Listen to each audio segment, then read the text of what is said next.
প্রচণ্ড গরমে পুড়ছে ভারতের উত্তর ও মধ্যাঞ্চল। মে মাসের মাঝামাঝি সময় দেশটির বিস্তীর্ণ অঞ্চলে শুরু হয় তীব্র দাবদাহ। রাজধানী নয়াদিল্লিতে সোমবার তাপমাত্রা রেকর্ড করা হয়েছে ৪৪ ডিগ্রি সেলসিয়াস। প্রচণ্ড রোদের কারণে সাধারণ মানুষের ঘরের বাইরে বের হওয়াই কঠিন হয়ে পড়েছে। ভারতের আবহাওয়া অধিদপ্তর জানায়, আগামী ৩ দিনে দিল্লির তাপমাত্রা আরও বেড়ে ৪৫ ডিগ্রি সেলসিয়াসে পৌঁছাতে পারে। এ কারণে দিল্লি ও তার আশপাশের এলাকায় তীব্র তাপপ্রবাহের কারণে কমলা সতর্কতা জারি করা হয়েছে।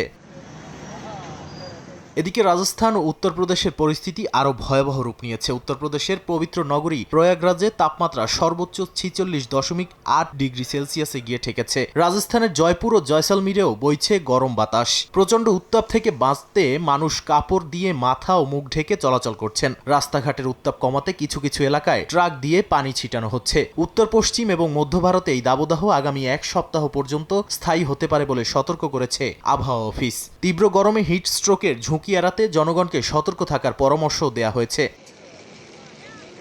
বিশ্লেষকদের মতে, ভৌগোলিক কারণে গ্রীষ্মকালে ভারতে তীব্র গরম পড়া স্বাভাবিক হলেও এবারের তাপপ্রবাহের তীব্রতা জনজীবনকে পুরোপুরি অচল করে তুলেছে। এ অবস্থা থেকে বাঁচতে এখন বৃষ্টির অপেক্ষায় দিন গুনছেন কোটি কোটি মানুষ।